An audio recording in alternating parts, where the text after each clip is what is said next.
सबसे पहले मैं सभी वरिष्ठ पत्रकार साथियों का, छात्रकार साथियों का बहुत बहुत धन्यवाद करता हूं और इन एडवांस नए साल की मैं आप सबको मुबारकबाद देता हूं कि नया वर्ष पूरे देश और प्रदेश वासियों के लिए, आप सबके लिए मंगलमय हो, ऐसी मैं परम पिता परमात्मा से प्रार्थना करता हूं। साथियों, आज की प्रेस वीसी करने का आज का उद्देश्य कांग्रेस पार्टी उनके कुछ टूलकिट गैंग आज भारतीय जनता पार्टी के नेताओं को बदनाम करने की कोशिश कर रहे हैं कि जिस प्रकार से डॉक्टर भीमराव अंबेडकर संविधान निर्माता बार बार उनका नाम लेकर वाई लूटना चाहते हैं। मैं कुछ आपको अतीत में लूँगा। जब मैं राज्यसभा में था तो देश के प्रधानमंत्री नरेंद्र मोदी जी ने एक चिट्ठी पढ़ी थी हाउस में, राज्यसभा में, कि पंडित जवाहरलाल नेहरू जब देश के प्रधानमंत्री थे, उस चिट्ठी में लिखा हुआ था, ये चुनाव से पहले की बात है, पार्लियामेंट के चुनाव से पहले की, जो दलित समाज और पिछड़े वर्ग को जो आरक्षण दिया था, देश आजाद हो चुका है, अब इसकी आवश्यकता ने क्यों न समाप्त कर दिया जाए। लेकिन कांग्रेस पार्टी के लोगों ने उसको एडिट करके ये चलाया कि प्रधानमंत्री नरेंद्र मोदी जी आरक्षण को समाप्त करना चाहते हैं पार्लियामेंट के चुनाव से पहले। फिर उन्होंने संविधान समाप्त हो जाएगा, आरक्षण समाप्त हो जाएगा, इस प्रकार का प्रचार किया। लेकिन देशवासियों ने कांग्रेस पार्टी की जो छोटीपन हरकत थी उस पर कोई ध्यान नहीं दिया। इसी प्रकार से जब संविधान के ऊपर चर्चा हो रही थी कि देश के गृह मंत्री अमित शाह जी ने जो घंटे भर का भाषण दिया, उसमें से एक छोटा सा एक वायरल एडिट करके पूरे देश को मैसेज दिया कि भारतीय जनता पार्टी और भारतीय जनता पार्टी के नेता आज डॉक्टर भीमराव अम्बेडकर के खिलाफ हैं। साथियों, मैं आपको अतीत में ले जाना चाहता हूं। जब देश आज़ाद हुआ 1947 में, डॉक्टर भीमराव अम्बेडकर उसमें लॉ मिनिस्टर थे, श्यामा प्रसाद मुखर्जी उसके अंदर मंत्री थे। जब बाबा साहब ने पार्लियामेंट में दलितों के बारे में पक्ष में जब बोलना शुरू किया तो कांग्रेस पार्टी के लोगों ने उनको रोका और उसी टाइम वो हाउस से रिजाइन देकर बाहर आ गए थे और ये ऐलान किया था कि मैं जनता के बीच में जा कर के, क्योंकि जब भी कोई कानून बनता है, चाहे लोकसभा है, विधानसभा है, उसके अंदर रहकर ही आदमी कुछ कर सकता है, कि मैं बाहर जाकर के अपनी पार्टी बना करके चुनाव लड़ूंगा और पूरे देश के दलितों के लिए लड़ाई लड़ूंगा। 1952 और 1954 जिस प्रकार से भंडारा संसदीय क्षेत्र से उन्होंने चुनाव लड़ा तो खुद पंडित जवाहरलाल नेहरू भी उनके खिलाफ करने के लिए आए थे।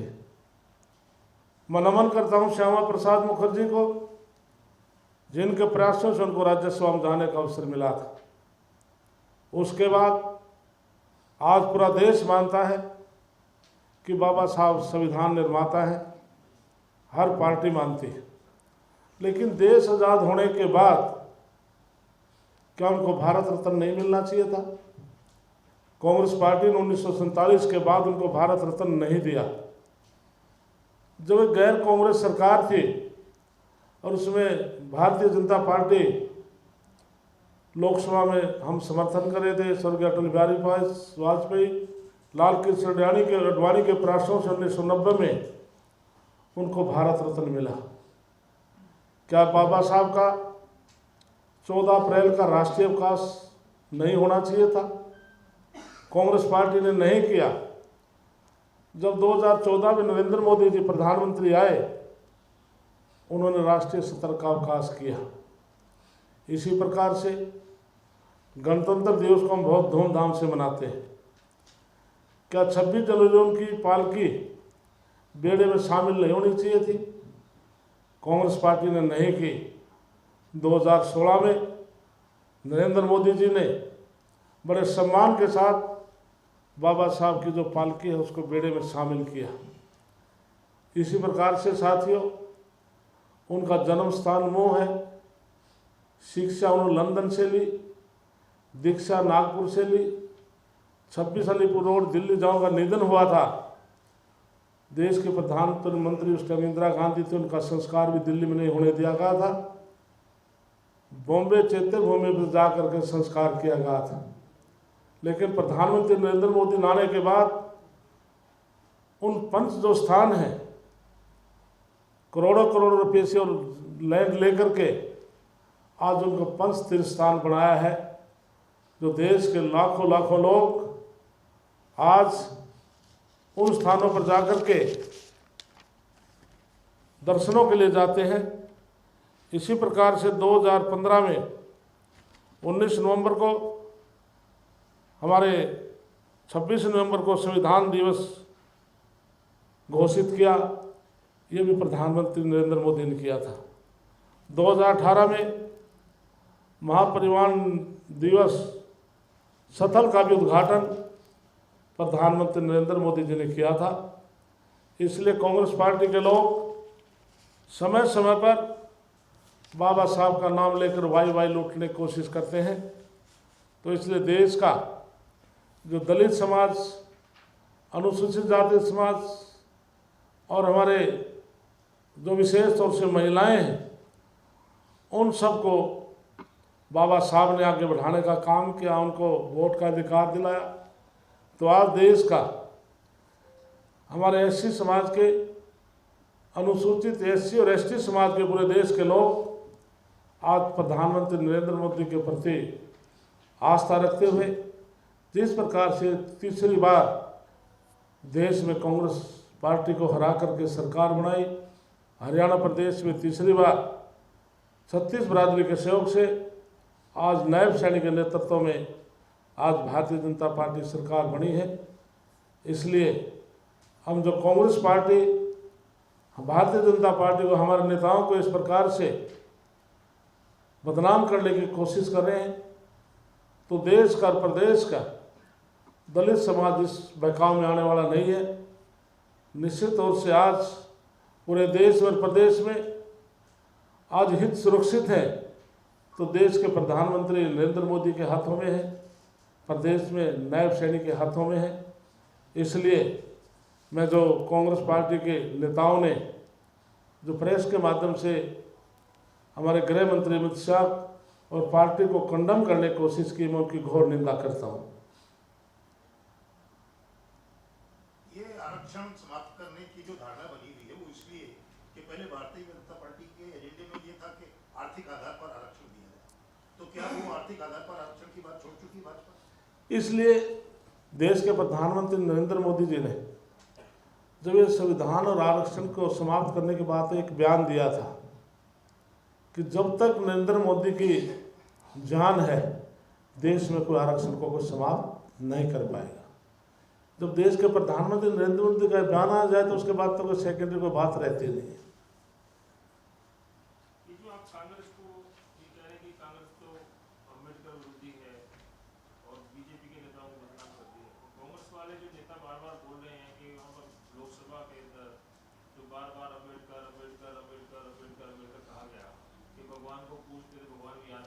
ऐसे इसको उन्होंने सबसे ज्यादा पॉइंट बताया कि अम्बेडकर जी को उस तरीके से उनका रिस्पेक्ट नहीं दिया गया जिस तरीके से रिस्पेक्ट देना। दिमान साहब, अमित शाह जी के मन में ऐसी बात नहीं थी।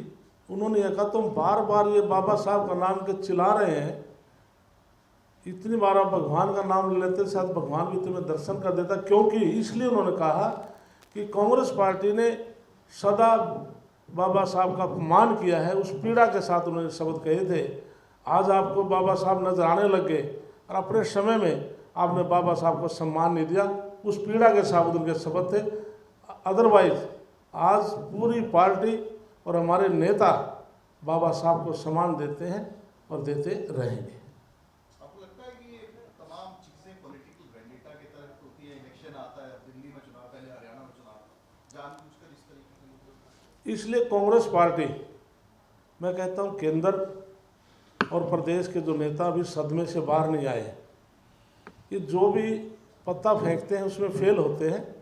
जिस प्रकार से हरियाणा के अंदर पार्लियामेंट के चुनाव के बाद इन्होंने वाही लूटनी शुरू कर दी थी, पूरे देश में बदलाव होगा, जहाँ भी बाई इलेक्शन होंगे कांग्रेस आएगी, हरियाणा में कांग्रेस आएगी, तो इसलिए लोग समझ चुके थे कि हम नहीं कहते कि पार्टी में कई बार टिकटों के बंटवारे में थोड़ा बहुत फेरबदल रह जाता है, कुछ चूक रही होगी, मैं नहीं मानता, ये संगठन का वरिष्ठ नेताओं का काम था। लेकिन भारतीय जनता पार्टी की ये स्थिति नहीं थी कि हमारी 5 सीट आए, वो आपको भी पता है। लेकिन पार्लियामेंट में साबित कर दिया, पार्लियामेंट के चुनाव के बाद असेंबली में, कि हरियाणा प्रदेश के लोग आज भारतीय जनता पार्टी के साथ हैं। कितनी सीटें ऐसी हैं, बहुत कम मार्जिन से भी हमारे हैं। तो निश्चित तौर से खासकर महाराष्ट्र के ऊपर भी गया, उत्तर प्रदेश बाई इलेक्शन के ऊपर भी गया। तो इसलिए हरियाणा प्रदेश के अंदर जो चुनाव में लोगों ने मन दिखाया है, और इन एडवांस मैं आपको याद बात कह सकता हूँ, मैं नहीं बोल रहा, आज हरियाणा प्रदेश की जनता ने बोलना शुरू कर दिया है। आपके बीच में आपको कहते होंगे कि जिस प्रकार से गुजरात में 25 साल तक लगातार नरेंद्र मोदी जी वहाँ के मुख्यमंत्री रहे हैं, तो हरियाणा प्रदेश में 25 साल अब भारतीय जनता पार्टी सरकार जाने वाली नहीं है। प्रदेश कांग्रेस के अध्यक्ष हैं उदय मान जी, उन्होंने कहा कि राज्यसभा और लोकसभा के बाद जो भी कांग्रेस के और जो जिससे इंडिया गठबंधन के एमपी अपना विरोध प्रदर्शन, शांतिपूर्वक विरोध प्रदर्शन कर रहे थे, उनके खिलाफ जो एफआईआर दर्ज की है वो झूठी एफआईआर है। ऐसा कोई धक्का मुक्की नहीं की और उसका कोई वीडियो बीजेपी आज तक जारी नहीं की, किसी के मोबाइल में जारी हुआ, और वो बीजेपी को ही डॉक्टर अम्बेडकर विरोधी और अनुसूचित जाति का सरकार।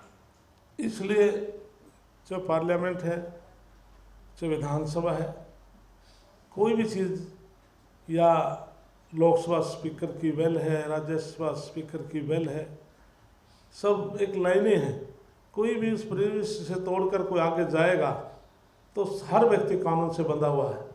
आज भी मुझे ध्यान है, स्वर्गीय सम्मानित बोलता हूँ तो मैं, चौधरी बंसीलाल की सरकार थी, और हमने विधानसभा के नीचे हमने प्रदर्शन किया था।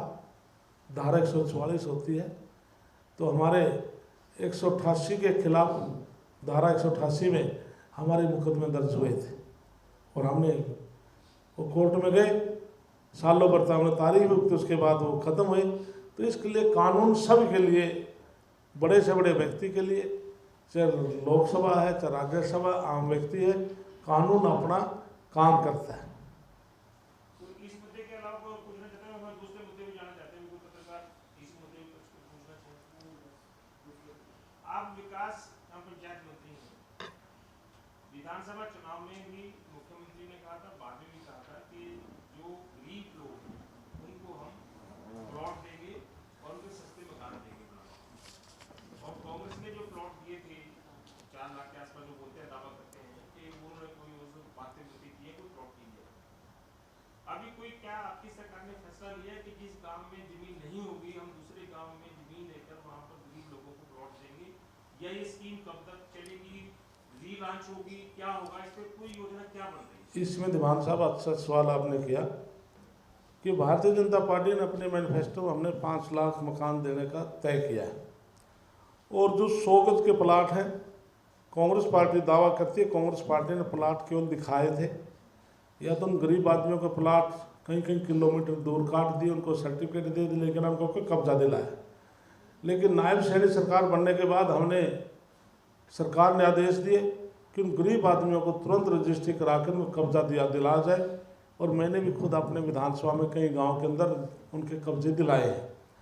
इसके अलावा हमने तय किया है, अभी हमारे माननीय मुख्यमंत्री नायब सैनी जी ने, कि हम 5 लाख लोगों को मकान देंगे या प्लाट देंगे।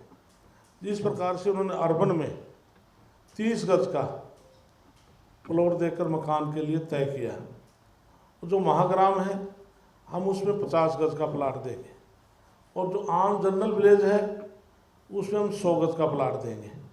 और हरियाणा प्रदेश की काफ़ी पंचायतों के, हजारों पंचायतों के प्रस्ताव भी आ चुके हैं कि हम गरीब आदमियों को प्लाट देने को तैयार हैं। और उससे पहले जैसे आपने कहा कि जिन गांव के अंदर ज़मीन नहीं है और वो पात्र हैं, तो सरकार ने यह तय किया था हम उन पात्र लोगों के खाते में हम 1 लाख रुपए की राशि भेजेंगे, जैसे गरीब आदमी को सारा अलग से कुछ पैसे मिलाकर अपना प्लॉट ले सके। और मुख्यमंत्री आवास योजना के तहत पूरे प्रदेश का सर्वे चल रहा है। जो गरीब आदमी हैं हम उनके लिए जो सरकार की तरफ से ग्रांट आती है, केंद्र से भी आती है, प्रदेश सरकार का शेयर होता है, हम लोगों को मकान बनाकर देंगे। दूसरा, हमने गरीब आदमियों के लिए ये भी तय किया है कि गरीब आदमी जो 200 गज, पहले 200-300 गज के प्लाट थे, अब हमने 100 से 500 गज तक कोई भी ग्राम पंचायत की ज़मीन में किसी का मकान है, वो या तो तालाब में ना आता हो, फिरनी में ना आता हो, एक कृषि भूमि होनी चाहिए, हम कलेक्टर का मार्केट रेट पर उनको मालिकाना हक देंगे। इसको दोबारा बताओगे, कौन सी पॉलिसी जो लास्ट में बताई आपने? इसको हमने विधानसभा 200-500 गज में क्या इशू बताया आपने? हमने विधानसभा में बिल लेकर आया था कि किसी भी समाज का कोई व्यक्ति 20 वर्ष पूर्व गलती से कोई ग्राम पंचायत की ज़मीन में मकान बना लिया और 100 गज से 500 तक का वो एरिया है, तो कब्जा है, मकान बना हुआ है, मालिकाना हक की बात। उसको हम मालिकाना हक देंगे, रजिस्ट्री देंगे उसको। तो ये जो स्पष्ट है कि जिस गांव में जमीन गरीब लोगों को प्लॉट देने के लिए नहीं होगी, उनको हम 1 लाख रुपए देंगे। हाँ, ये मुख्यमंत्री दूसरे गांव में जमीन खरीद के सरकार उनको प्लॉट नहीं देगी। नहीं, क्योंकि सुप्रीम कोर्ट की तरफ से ज़मीन अक्वायर आपको पता है करने का पाबंदी है, तो इसलिए सरकार के अक्वायर कर नहीं सकती। तो उसके लिए मुख्यमंत्री ने जो चुनाव पहली बार जब वोट ली उसके बाद उन्होंने घोषणा ही की थी। तो जो सर्वे चल रहा है, कितने सर्वे में कितने पात्र लोगों का अभी तक आपका रजिस्ट्रेशन हुआ है कि 1 लाख, 2 लाख, 3 लाख कितने? इसके लिए विभाग का अभी सर्वे जारी है। कब तक जारी रहेगा? इसके लिए बहुत जल्दी मुख्यमंत्री बहुत जल्दी एक लॉन्च करने वाले हैं, जिसमें पूरे प्रदेश के अंदर उन्होंने टारगेट दिया कम से कम बहुत जल्दी से जल्दी फर्स्ट फेज की वो लॉन्चिंग करने वाले हैं। नए साल में? हाँ, नए साल में हो जाएगी। सर, जिस तरीके से जो गांव में शहरों की तर्ज पर विकास करने की बात कही थी, कोई रोड मैप तैयार किया? हाँ, बिल्कुल अच्छा सवाल किया आपने। जिस प्रकार से मैं 2000 में हाउसिंग बोर्ड का चेयरमैन था, पायलट प्रोजेक्ट पर मैंने खुद का अपना गांव लेकर के हाउसिंग बोर्ड बनाई थी, 83 घर बनाए थे। तो कई साथियों में से किसी को शायद जाने का अवसर मिला नहीं मिला। आप उस कॉलोनी के अंदर जाएंगे, ग्राम पंचायत है, जब आप वहाँ जाने के बाद आप ये महसूस करेंगे हम पंचकुला में या चंडीगढ़ में। इस तरीके से वो हमने 200 गज के 165 गज के प्लाट बना रखे हैं। इसी पैटर्न को लेकर फिर मुख्यमंत्री ने कहा कि एक पायलट प्रोजेक्ट और तैयार करें। अभी 16 तारीख को इसी 16 दिसंबर को मैं एसीएस और डायरेक्टर पंचायत सभी अधिकारियों को लेकर मैं इसराना गया था। इसराना जो एनसी मेडिकल कॉलेज के साथ और ग्रीन मार्क बलाना इसराना नाथ मंडी के साथ 56 एकड़ ज़मीन है, ग्राम पंचायत की है।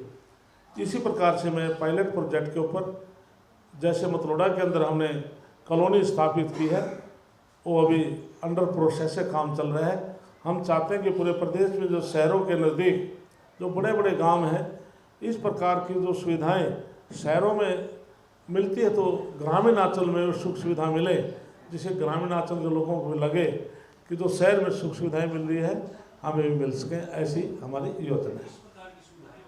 उसके अंदर हमारा सीवरेज सिस्टम है, पार्क है, कम्युनिटी सेंटर है, और मतलोडा में तो हर 2 घर के ऊपर एक 25 kV का ट्रांसफार्मर भी है। अलग से जो एक शहर के अंदर जो हुड्डा के अंदर फैसिलिटी होती है, वो सारी फैसिलिटी हम उस कॉलोनी के अंदर दे रखी है, देंगे। बड़े गांव मतलब 10,000 की बात, 20,000 की बात, ये सब महाग्राम उसमें ऐसे कोई क्राइटेरिया नहीं, कोई ज़रूरी नहीं महाग्राम में बने। बुलाना कोई महाग्राम नहीं, मीडियम क्लास है, ग्राम पंचायत के पास ज़मीन है और हाईवे पर है, साथ में मेडिकल कॉलेज है, ग्रीन मार्केट है, वहाँ पर स्थापित हो सकता है। और वहाँ से 10-12 किलोमीटर पानी पे आता है, 10 मिनट में आज सड़कें इतनी अच्छी बन चुकी है, हर 10 मिनट में 10-12 किलोमीटर कवर हो जाता है। कितने महाग्राम कितने हैं हरियाणा में? इसके लिए पॉपुलेशन जिसकी 10,000 से ज़्यादा आबादी है। उस महाग्राम में आपने जब पूछा कि सरकार ने फैसला किया है, जो महाग्राम है उसमें हम सीवरेज सिस्टम दे रहे हैं और पायलट प्रोजेक्ट पर शायद 22 ऐसे महाग्राम हैं जिनका अभी सीवरेज सिस्टम का कार्य चल भी रहा है। आप जो कह रहे हैं कि जो 52 एकड़ जमीन पंचायत की है 56 के करीब 56, लगभग, इसमें आप उस पंचायत की जमीन पे ज्वालगंज पंचायत अपनी कॉलोनी काट के उनको मकान देगा या क्या? मतलब वो समझ नहीं आई बात। नहीं, इसके लिए हम प्लॉट सिस्टम करेंगे। जो कॉस्ट हम मतलब उस गांव की पंचायत नहीं, विभाग पैसे देगा ग्राम पंचायत को, हम फ्री नहीं लेंगे। जमीन सरकार ले लेगी, हाँ जी, उसके बाद उसमें कॉलोनी के प्लॉट काटेगी, प्लॉट, हाँ जी, तो प्लॉट काटने का काम डेवलपमेंट पंचायत करेगा उस हाँ डेवलपमेंट हम कराएंगे उसका।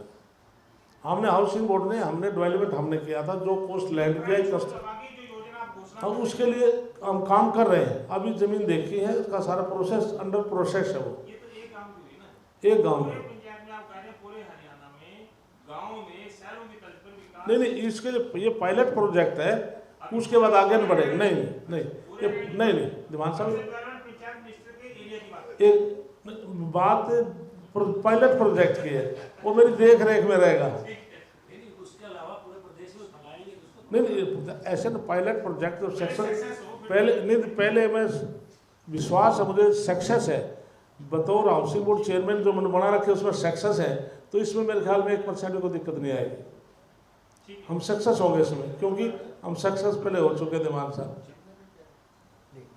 धन्यवाद धन्यवाद आपका, बहुत बहुत धन्यवाद।